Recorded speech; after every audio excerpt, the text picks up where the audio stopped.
Moçada, o seu peso do dia hoje vai até 1978 e vamos falar de alguns álbuns solo. Só do vídeo.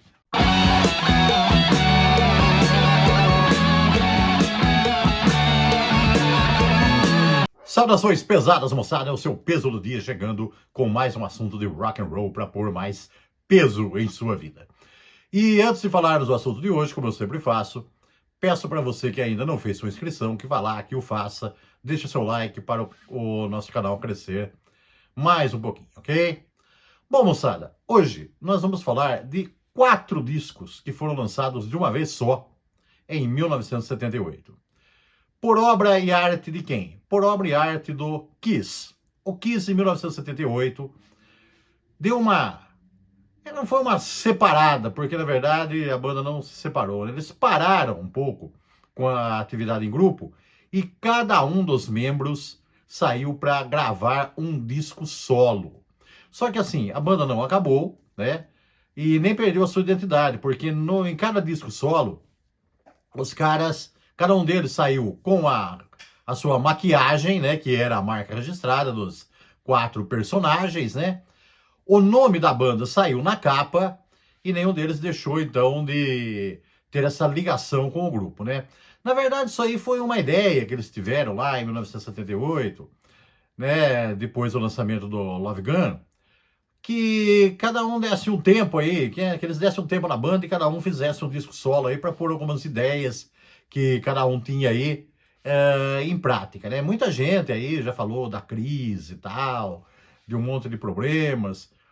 Na verdade, havia um certo descontentamento já ali por parte do Peter Criss, né, que acabou combinando na sua saída 2 anos depois, mas não foi por isso, pelo menos não só por isso, né, que a banda deu esse tempo aí para fazer os álbuns solos. Na verdade, quem trabalhava ali com a banda na época disse que os álbuns solo foram feitos assim num clima assim muito bom entre eles, né? Que cada um torceu para que o outro se desse bem e ajudou no que fosse possível. Eu acredito até que essa torcida para que todos se dessem bem foi verdade, porque aquilo lá, como eu falei para vocês, não houve uma separação da banda, né? Então o rendimento dos álbuns solo entraria para o grupo, então seria bom para todo mundo. O que aconteceu, né? Que dizem que aconteceu, até o próprio Ace Frehley fala isso, que foi assim mais uma tiração de sarro do Gene Simmons e do Paul Stanley para cima dele, esse Frehley, porque Gene Simmons e Paul Stanley achavam que esse Frehley, por ser meio largadão, não tá nem aí com nada, eles achavam que esse Frehley não seria capaz de fazer o álbum solo, né? E o pior é que eles deram uma quebrada na cara com isso aí, porque não só esse Frehley fez o álbum solo, como numa primeira prensagem foi o disco que mais vendeu dos 4. É claro que depois os 4 viraram platina, mas num primeiro momento, o que mais vendeu foi o do Ace Frehley, que, pelo que consta, né, Gene Simmons e Paul Stanley não acreditavam, não botavam muita fé neles, né? Mas, ou melhor, nele, né, no Ace Frehley. Mas, vamos falar, assim, de cada um deles especificamente, para vocês terem uma ideia de como é que isso foi. E, para não dizer aí que tá tendo preferência de um sobre o outro, vamos fazer por ordem alfabética, né? Então, vamos começar pelo disco do Ace Frehley. O Ace Frehley, moçada, ele, como eu já disse para vocês, estava sendo meio desacreditado pelo Ace, pelo Gene e pelo Paul, né? Que achavam que ele não ia dar conta de fazer o disco. Mas ele fez e fez muito bem. Para falar a verdade, ele quase fez o disco sozinho. Porque ele foi o cara, todos os outros, né? Convocaram então músicos de estúdio para gravar com eles. O Ace Frehley foi o cara que convocou apenas um músico, o baterista Anton Fig, porque todo o resto do disco foi feito por ele. Ele fez os vocais, e não só a guitarra solo, mas fez todas as guitarras e o baixo também. E fez um disco assim muito legal, né, de um hard rock bem cru e direto, que era bem parecido com as composições que ele de vez em quando fazia para a banda. Então é um disco que ficou até parecido com o Kiss, por ter aquele hard rock bem no estilo irreverente que a banda fazia, né? E foi um disco aí que tem momentos muito legais aí, como as faixas Rip It Out, a New York Groove, que é do compositor Bruce Ballard, a Fractured Mirror, né, que é uma instrumental bastante cheio de climas também. E o Oasis se deu muito bem com esse disco ficou muito legal. Né? Tem muita gente que coloca esse como o melhor dos quatro. Eu não sei, eu não tenho assim preferência. Eu acho que os quatro ficaram muito bons. Mas esse, sem dúvida, é um disco muito bom, muito legal para quem curte aí um hard rock sem frescuras e direto aí, bem legal.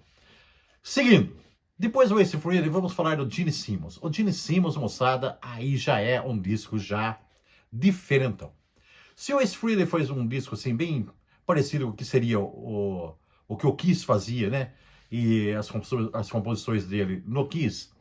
O Gene Simmons, que era mais compositor no Kiss do que o Ace Frehley, né? O Ace Frehley de vez em quando compunha. O Gene Simmons compunha bastante, né? Ele ao lado do Paul Stanley era um dos principais compositores, embora o Paul Stanley compusesse um pouco mais.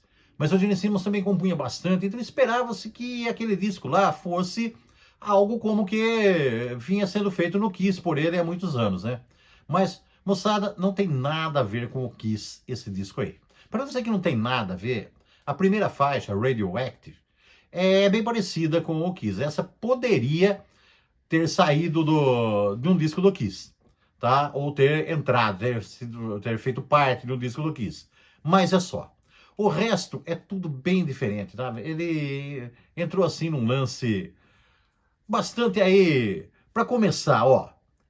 Qual a função do Gene Simmons no Kiss? Ele era, além do vocal, ele faz baixo, né? Ele não tocou baixo no disco. Ele chamou outros baixistas para tocar, né? E ele tocou guitarra, tocou violão e fez as vozes. O baixo ele não tocou. É o único disco que tem uma música do Kiss, a See You in Your Dreams, mas é muito, muito, muito, muito diferente da versão original do Rock and Roll Over. Tá? Ele fez uma versão aqui completamente diferente. O disco tem backing vocals da Donna Summer, que era uma das musas da disco music na época, né? Tem baladas. Aliás, o Gene Simmons foi muito bem nas baladas. É engraçado que ele criticava um pouco, né, o Peter Criss, que queria aumentar o número de baladas no Kiss, e o Gene Simmons era contra. Aqui ele colocou algumas baladas muito legais, sabe? Inclusive, ele, numa delas aí, ele emenda aí um falsete que ficou muito bom, sabe? Estava muito bem nos vocais aqui na época, né? Então tem algumas baladas semiacústicas, alguma coisa muito legais assim. E a última faixa é aquela que fala mesmo que dá para você ver que o Gene Simmons estava afim mais de se divertir mesmo nesse disco aí, não sabia muito, não estava muito aí com o que fosse acontecer. A música é When You Wish Upon a Star. Para quem não conhece, When You Wish Upon a Star é a música tema do filme do Pinóquio, do Walt Disney. E o Gene Simmons incluiu essa música aí, né? E ele faz uma interpretação meio imitando o Grilo Falante, que canta a música originalmente no filme do Pinóquio. Então é uma coisa aí mesmo para fechar o disco e para você falar, bom, esse aí tava afim de bagunçar mesmo, né? A lista, outra coisa que chama atenção no disco é a lista de agradecimentos dele. É comum nos discos das bandas ter assim uma lista de agradecimentos, mas uma lista extensa é aquela que você pode considerar como extensa, uma lista aí que tem aí uns 30 e poucos nomes, né? No disco do Gene Simmons, a lista tem 141 nomes. Então, só para você ver aí que o cara foi exótico mesmo no seu disco só. Seguindo, o disco do Paul Stanley. Moçada, se o Gene Simmons era um dos principais compositores do Kiss, o Gene Simmons, o Paul Stanley, era o principal. E esse disco dele poderia ter sido facilmente o disco que o Kiss teria gravado em 78. É bem parecido com o Kiss. É claro que assim, tem um pouco de diferença, porque né, só tem o Paul Stanley, não tem os outros caras, né? Quem tocou com o Paul Stanley aí foi um time de músicos de estúdio, que ele contratou aí, alguns célebres, né? O Bob Kulick mesmo, músico bastante famoso ali, irmão do Bruce Kulick, né? Que anos mais tarde integrou o Kiss como guitarra, né? Ele é guitarrista. O Carmine Appice, baterista, bastante famoso também, tocou numa faixa. E o Paul Stanley fez as guitarras, base, né? Guitarras acústicas, o vocal e até fez uma guitarra solo numa balada aí, um solinho que ele foi muito bem. O disco do Paul Stanley é muito bom, tem tudo a ver com o Kiss, tá? É o mais parecido com a banda e é um descasso mesmo, muito legal. E por fim, o do Peter Criss. Peter Criss fez aquele disco que a gente esperava que ele fizesse mesmo, né? Um disco mais caído pro lado do pop rock, né? Com algumas passagens até meio aí do rock and roll, mais dos anos 50 e em algumas passagens, algumas músicas aí, algumas baladas muito bonitas, tá? Algumas baladas fantásticas mesmo que ele colocou nesse disco aí. Algumas concessões até ao New Wave, né? Anos antes até do New Wave explodir, né? Que veio mais na década de 80. Então ele também arrumou um time bem legal ali de músicos de estúdio, ele tocou a bateria, né? Os outros foram normais, né? Esse Freddie fez guitarras, Paul Stanley fez guitarras, Peter Criss tocou bateria, só o Gene Simmons mesmo que foi o diferentão, lá que não tocou baixo no seu disco, né? E o Peter Criss fez um disco bem caprichado, bem legal também. Os 4 discos, em suma, são muito bons. Vale a pena conferir. Para quem é fã do Kiss, é obrigatório, né, ter esses discos aí, que é muito legal. Como eu digo sempre, para quem conhece, sabe bem o que eu estou falando. Quem não conhece, vai lá, confere, porque é mais uma grande época, uma grande passagem do rock and roll aí, da grandiosa década de 70, que ficou para nós valendo até agora, tá? Então é isso aí, moçada. Mantenham-se pesados e até a próxima. Yeah!